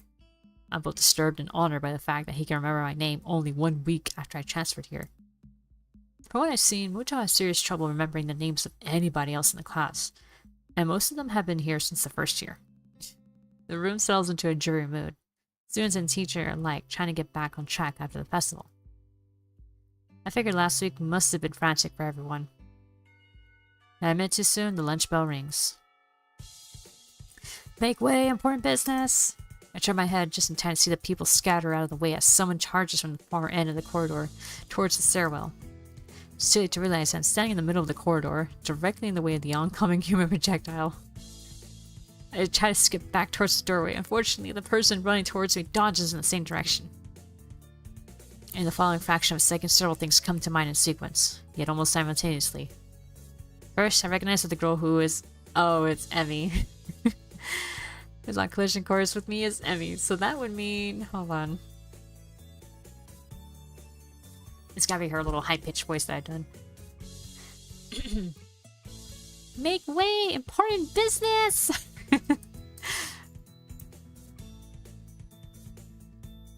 Second, I realized that I feel somehow very natural to be tackled by Emmy once again. I can feel almost comfortable if not for the reflex of panic and terror. Third, Emmy seems to be carrying a foot-tall stack of papers while running in the hallway. She crashes into me, but at least the impact was a grazing one on my arm this time. Owie, why does this always happen to me? Gee, I wonder, could it possibly have anything to do with you running through the corridor like you were on fire? She whimpers regretfully, looking like a hurt puppy. The sight makes me regret my snappish comment the very instant it emerges from my lips. But I was in a hurry. I can tell. Sorry. Oh, don't worry about it. Emmy wails weakly one last time and rubs her forehead, as if to expel the ache while her gaze sweeps across the hallway floor. As she notices her neat stack of papers spread all over the floor in one big mess, she lets out a horrified yelp. Ah! The printouts! Oh, no, no, no, no, no, what am I gonna do? Teacher will give me hell if they get dirty. Oh, they're probably fine. Let's gather them back up. It won't be a problem. We'll quickly round up the papers, and Emmy tries to sort of the scattered pile in her hands, back into the orderly stack it was. Where are you going? Nowhere in particular, I guess. You don't want to be left alone with Muto in the classroom. I think he has a hangover. Have you eaten lunch? Not yet, but I'm not feeling very hungry anyway. She looks at me incredulously, as if doubting my sanity for letting such a thing out of my mouth. You should go to the roof. I promised Rain I would eat lunch with her. I bet she liked company. Uh-oh. My lunches with Rain have been remarkably unsuccessful. I know where this conversation is going, and it's hard to not get drawn along. So I have no choice but to play ball. Okay, see ya, A-Leaf. Goodbye, we'll come back and watch the last 30 minutes some other time. You take care. Okay, I'll go pick up some bread or something first. Emmy smiles brightly before I say anything further, sorry. No, I'll go and deliver these super quick, and then go buy lunch for us. And Rain too, of course. What kind of bread do you like? It's fine, you really don't need to... Don't worry, it's alright. Consider it an apology. I'll be back before you know it. That's what I'm worried about, don't get into another accident. Emmy starts walking down the hall, but since she's still talking to me, she isn't watching where she's going. I won't. Famous last words. She's already jogging down the stairs as she shouts that not so reassuring promise back to me. Sighing quietly, I start plodding along in her wake. But instead of taking the stairs down, I climb upwards. The stairwell up to the roof is unlit, and just as creepy as it was before. Easy enemy match. Working for DoorDash. The door squeaks weakly in protest as I push it open. Alright, water time.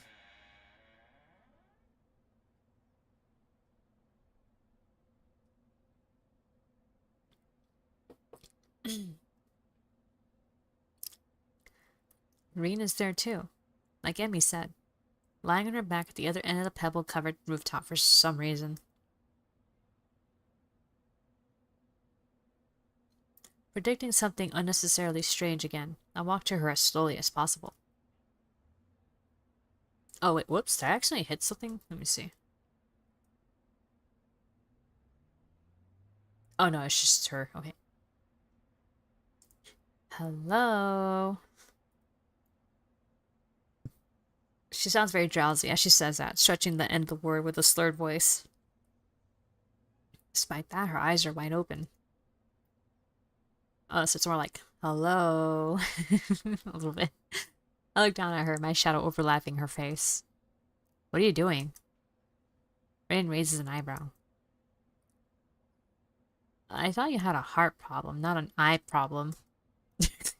She answers, challenging the rationale of my perfectly valid question without even tilting her head to look at me. Reading smartass comments are infuriating. The worst thing is that I'm not sure if she's doing it on purpose or not. Alright then, let me rephrase. Why are you lying on your back on the rooftop? She gives a lazy shrug and sniffs dismissively. I'm trying to experience. People probably don't do this enough. What exactly are you trying to experience here? I can't really tell, but there's probably a reason people don't do... whatever. She's playing dodgeball with me again, answering my attempt at small talk with riddles I don't want to puzzle out. I don't want to ignore her either. Yeah, but the reason is that everyone is too busy with their lives to pay attention to the really important things. Like watching the sky. She tears her gaze away from the sky and finally looks straight at me. The penetrating deepness of her eyes, once she focuses them on something, is startling. You know, if you were a girl, I would be able to see your panties. If I was a girl, I wouldn't come this close to anyone who tried to sneak a peek at my panties. I don't have that much common sense. I wouldn't either, but sometimes it can't be avoided. Like now, for example. To tell you the truth, I don't even want to peek at your panties, though. Underpants are the soul of a girl. You shouldn't peek at someone else's soul. Even if you're not a girl. As a guy, I guess I can understand that. Suppose there's some sort of a half-mythical object that we can't quite comprehend. Yeah, that's exactly how I think about them too. Huh. What a coincidence. It really is. So, did you have world history in the morning? In the morning class? I skipped class. To do this? Well, I'm not actually doing what it looks like I'm doing, or at least I think that's what I am doing. Doesn't look like what I look like, but from your perspective, probably. Yeah, I skipped class to do this. I guess whatever your reason is as good as any. Giving in to the tired feeling in my legs, I sit down on the roof next to Reen. The pebbles are not the most comfortable bed in the world, but if she can stand it, then I should be able to as well. What are you waiting for? Huh? Try it. I bend my neck backwards to take a look at where she is looking. The silvery blue sky, dotted by herds of cloud sheep, fills my field of vision entirely. While it's pretty, the view is nothing special, even though the weather is fair. I give a shrug, trying my best to imitate the nonchalant manner in which Reen seems to have evolved to perfection, and lie down on my back. The stones poke my back through my thin shirt whenever I shift my weight even a little, forcing me to keep as still as possible. I try to ignore the discomfort in myself, instead concentrating on the vastness over us. Far above, the summer clouds drift soundlessly across the dome of the sky. Neither of us has anything more to say. Thus, silence covers the rooftop. The subdued noises of students on their lunch break, cicadas in the trees, and traffic buzzing past the school are humming pleasantly somewhere in the background. Listen, I had a great time yesterday. Did you? Well, to be honest, no, but it was alright. It was probably the longest time I've ever sat in one place without doing anything, which is kind of impressive. I'm trying to make it sound as convincing as possible. Is that impressive? I think it is. I'm usually too restless to do anything like that. I think I had a good time too. A cloud passes above us, casting its shadow on the school. A chill surges through me from the sudden change of sunlight to shade. I realize that summer is not in its full bloom quite yet. The only measure of time passing is the slow pace of the clouds moving towards the town. Stray beams of golden sunlight leak through the gaps, blinding me for a moment whenever they hit me directly in the eyes. The blue of the sky looks so unreachable. This reminds me of the time I spent in the hospital, where I was bored out of my mind on a daily basis. Somehow it didn't matter after a while I learned to appreciate other things besides watching TV and gossiping with people I didn't even like. A comprehensive sensation of calmness spreads from my sight to my other senses, finally hitting my brain. An airplane zooms by, leaving two thin contrails in its wake like a pair of chalk lines drawn from one end of the sky to the other. I wonder where it is heading. The low din of its engines carries all the way down to my ears, although it's barely audible over the racket from the quad. It's nice. It's nice, but I don't understand why this is more important than going to class. Isn't it good to do something you like? Every once in a while? Of course, but what do you do? Oh, whoops. That's Emmy now. What are you doing? Emmy has snuck up on us without either noticing, and is only a step away from me, holding several packages wrapped in plastic film in her arms. She leans forward and speaks over me, overshadowing my face almost exactly the same way I overshadowed Rain before.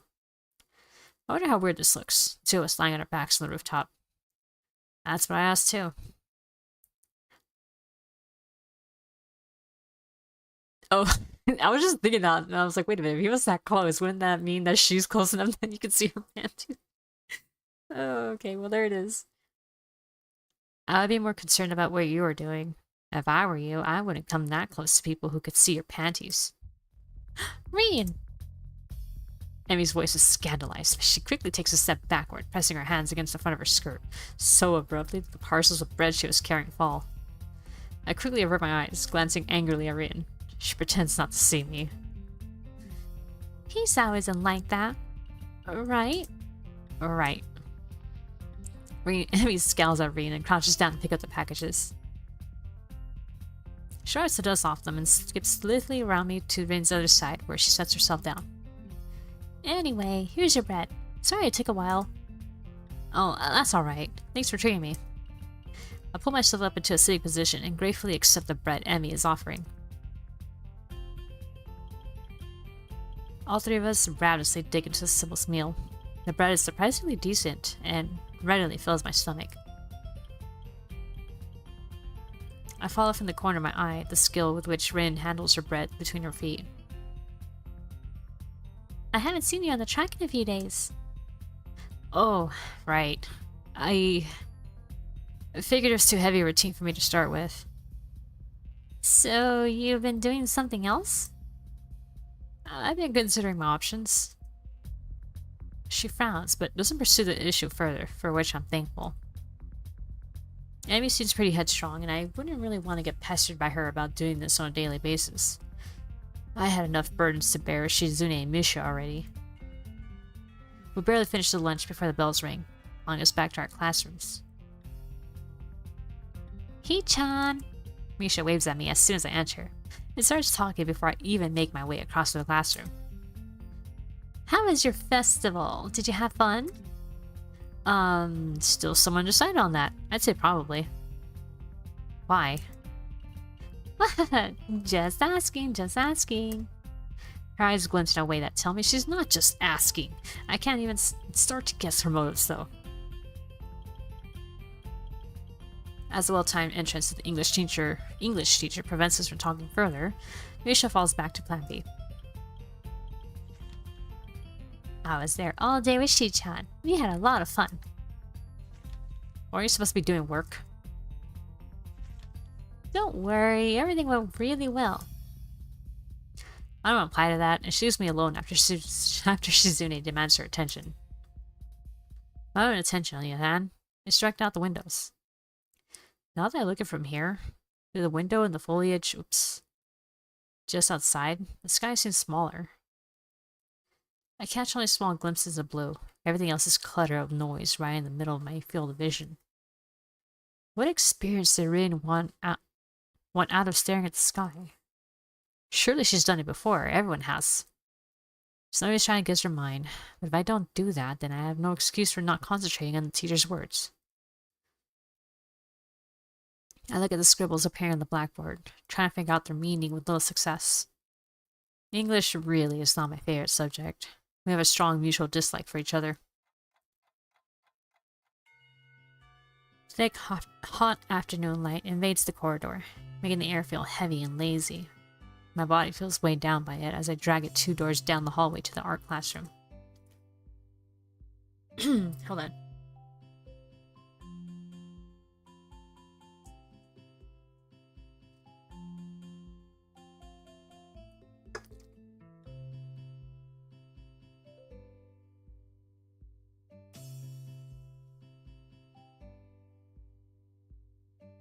Okay, had to drink some like actual regular water to rinse out my mouth a little bit of the flavored sparkling water. Okay, maybe this is part of the reason why I didn't join any clubs before. Afternoons just aren't suited for activity. Oh, what? This is a new scene. Oh, there's Reen. Oh, hold on. Oh, excuse me. Burp's coming up.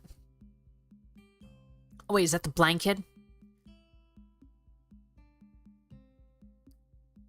I knock on the door of the art room and open it. A girl who was possibly doing something important with the scroll of paper she's carrying turns to reckon me, and smiles in a sweet of a bit confused manner. Hello? This is the art club, right? Yep. You interested in joining? Yeah, in fact, I might already have done so, but we'll see. I gave her a weak smile, and her own widens a notch, making me feel less nervous. Great, have a seat then. I'll start with the teacher, when the teacher gets here. Instead of scouting the room for a good spot, I walk quickly to the back of the room and settle myself on a free seat, apart from everyone else. A few of the members are lounging in their seats waiting for the teacher. Reen sits alone in a window seat, looking outside. She's the only person here that I know, although a guy I've never actually gotten along with from my own class is here too. Nobody else comes to greet me. Maybe introductions are left for later? So I just settle for silent observation as well. One boy has sunglasses on. An odd sight indoors, but were we not at Yamaku? I'll bet he's the blind student Reen was talking about. The wait proves to be extremely short. Nomiya walks over to stand behind his desk in 3 long strides, then gives a smile and a flamboyant greeting. Good afternoon, everyone. First things first, Hisao there is a new member, so everyone get along with him. He winks at me unsettlingly. All the members of the club, including myself, answer his greeting with considerably less enthusiasm.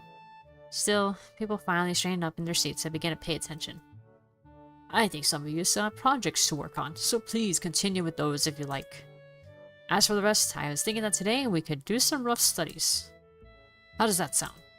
Nobody answers except with some unintelligible murmurs, which Nomiya apparently interprets as unanimous approval. Alright then, everyone, now working on their other projects, choose a partner and draw a sketch of one another. You should be able to complete this today, but if not, we can continue it next time, or even do it again if you find it interesting. Remember to pay attention to lighting and shadow, and give it your best. Pairing up? I feel awkward about it already, hardly knowing anyone here. I wish someone would ask me to be their partner. People stand up and move their chairs closer together, but nobody comes to me.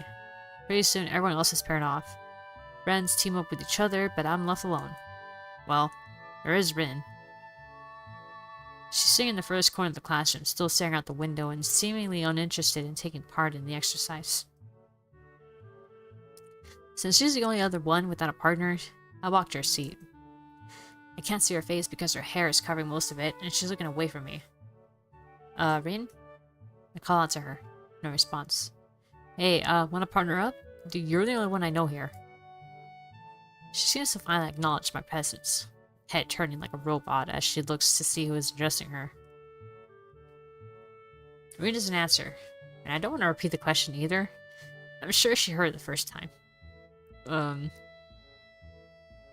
Why doesn't she say anything? It can't be such an awful fate to be paired with me, can it? She doesn't look at my face, and instead stares directly at my chest and stomach. Oh, okay, why not? She's avoiding eye contact too.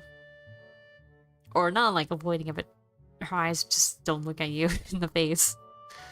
Oh, okay. Good. Great. I'll get the stuff for us. Looking at the equipment Nomiya has prepared for today's meeting confuses me. Instead of graphite or pencils, we were apparently supposed to do ink sketches. I've never done anything like that before.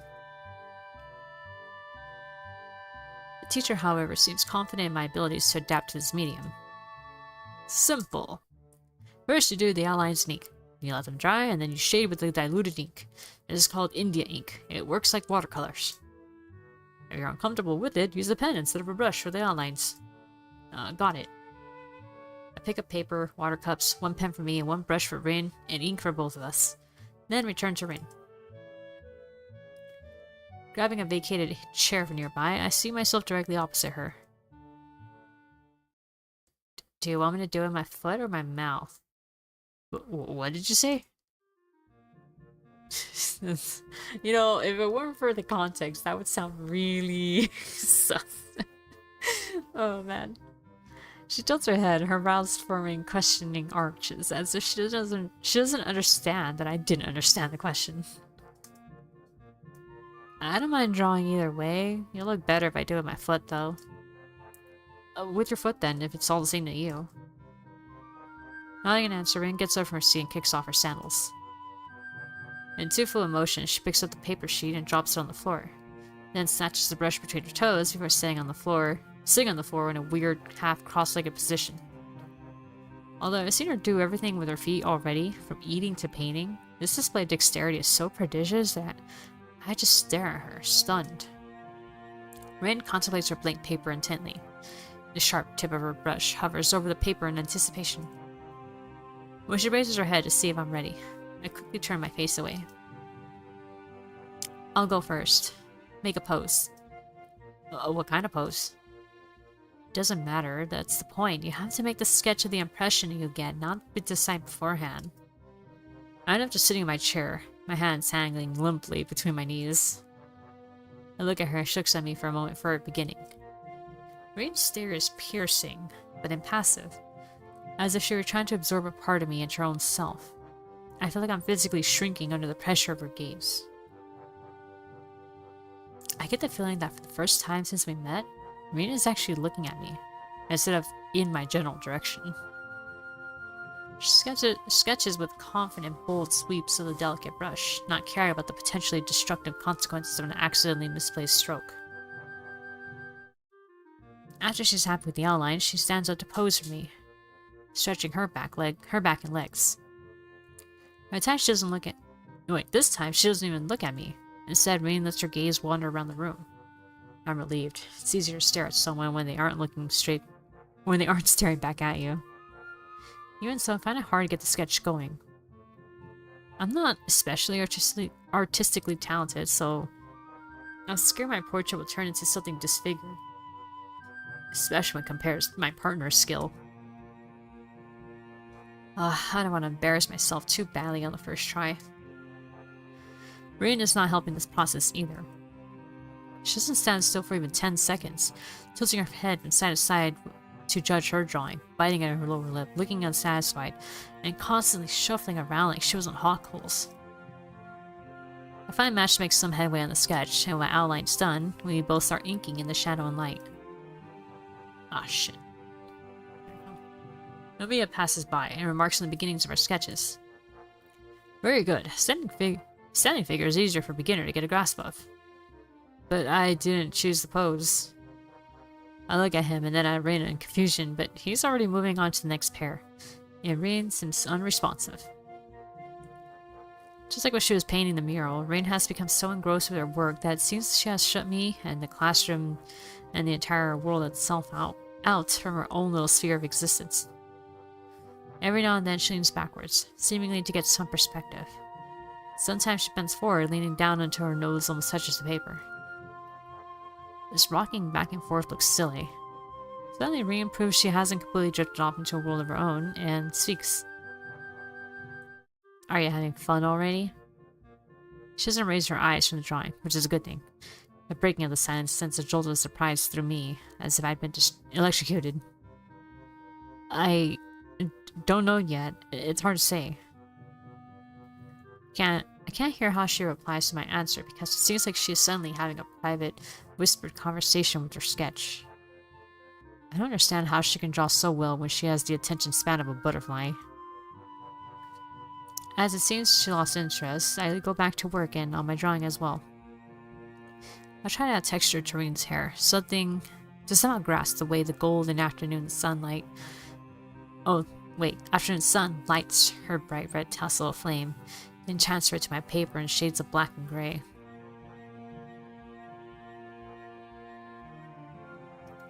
Somehow this pen and the bottle ink seem like such lousy, inadequate tools for the task. Minutes pass, but the sketch doesn't magically look any more like Reen. Oh, wait, hold on. Oh, man, okay. I was yawn.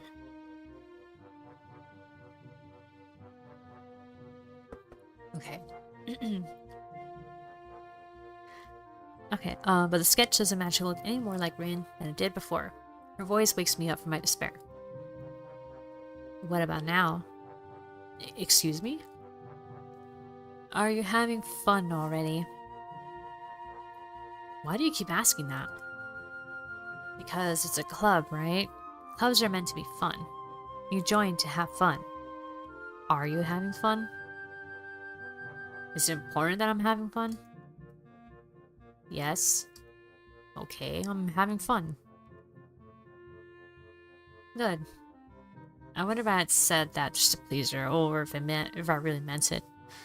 I can't really decide which it was. I don't hate this though. I can honestly say that much. It's good enough for me. It's good enough for now. As the allotted time to finish the studies quickly ticks away, I desperately try to improve my awful sketch, but it doesn't seem to get any better. I want to start again from scratch, but what would be the point? There's no time for that either. Okay, everyone, that's it for today. Please turn the drawings on my desk, and I'll see you all next Monday. Well, it doesn't look too bad. I glance at my portrait. It doesn't exactly look like Reen. I guess you could say it portrays her, but that might be a bit generous. The nose and jaw look hideous, and the shading is terrible. Granted, it's my first attempt at drawing with ink, but it's still pretty bad. That's not bad. She sneaked up behind me while I was lost in thought. Damn it, I'll slip like a smoke with a portrait to the teacher without you seeing it. Why? I'm not really happy with it.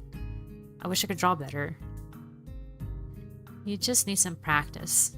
Could you take my drawing to the teacher too? Curious myself about how the sketch turned out, I peek at the picture. And the way Reen was drawing, it looked like she was really into it. Oh shit, that looks really good too. It's excellent. Somehow the seemingly arbitrary strokes come together to form an image of my face, from the shape of my chin, to the messy hair, to the somewhat gloomy expression. Her sketch blows my mind. Oh shit. Oh man. Honestly, I'm a little worried about complimenting her, because what if she doesn't like it?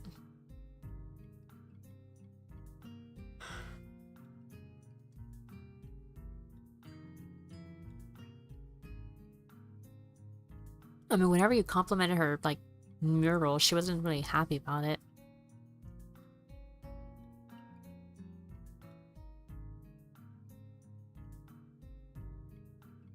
Well, maybe, wow,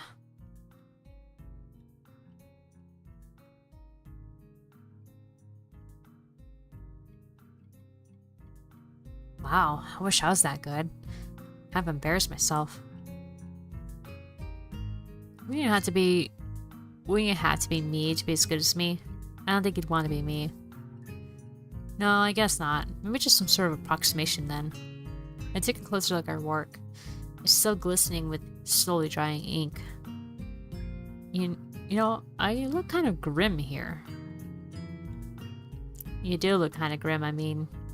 No, whoops, sorry, I mixed that up. That was period. You do look kind of grim. I mean, I agree, but it's also true otherwise too. Like this you, not the you I made. I do? I think so, at least. Her simple statement makes me suddenly feel incredibly self-conscious. I feel like I need a mirror right now to confirm or debunk Rin. The nasty feeling.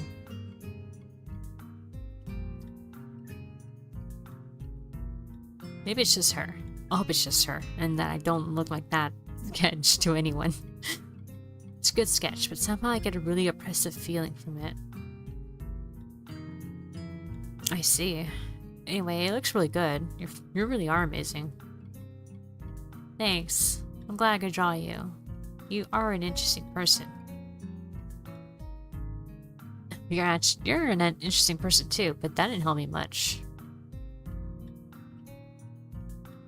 My self-deprecation has no limits today, but Rin ignores it all. I knew that I could never compare, but to see the difference in my own eyes is quite humbling.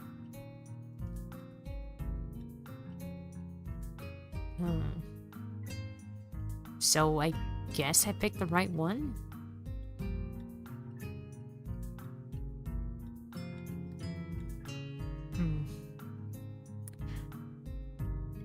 I feel like I got a little bit more hints about like what she might have, just maybe one more, but it's also kind of generic in a way that I don't want to bring it up. I don't know. I'm still feeling I'm catching doses here and there of ADHD, but yeah. I guess I just have to see.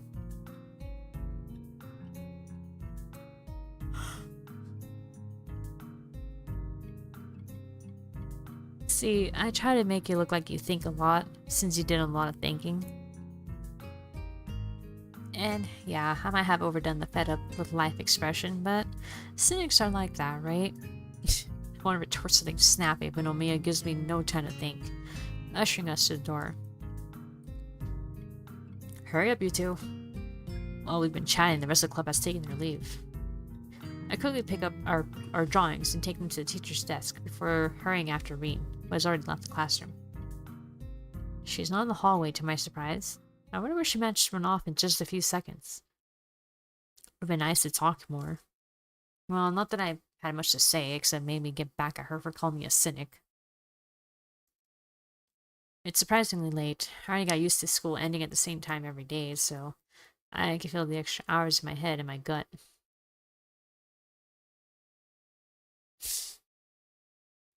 Oh man, sorry. It's just I know that feeling. Obviously, you just get so hungry that it actually kind of hurts. My growling stomach reminds me that I'm absolutely ravenous. I'm so hungry that I dared to try anything the cafeteria staff has deemed edible.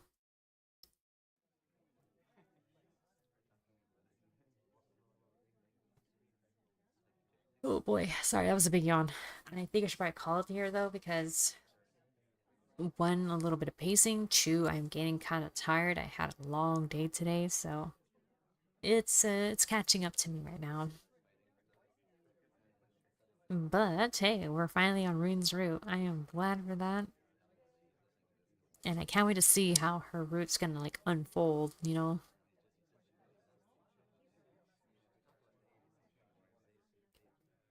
But yeah, like right now there's not much to go on then. Like I'm kind of like really wondering which way this is gonna go.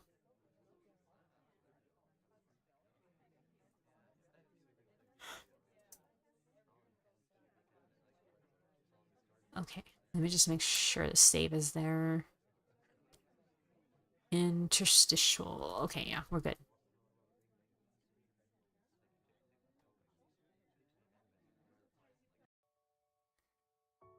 Love the stream and your thoughts on Reen. Yeah.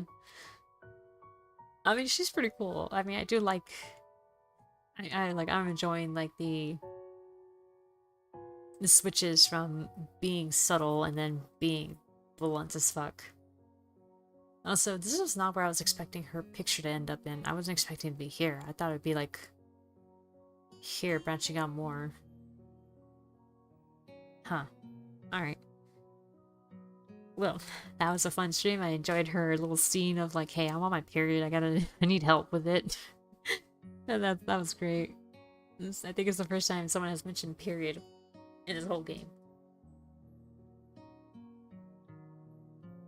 I think, but yeah. Anyway, yeah, we'll get back to this on Thursday night. Hopefully it won't, beat the crap out of me like today did. Today has really used up my energy. But, yeah, here we go. Final rule, right?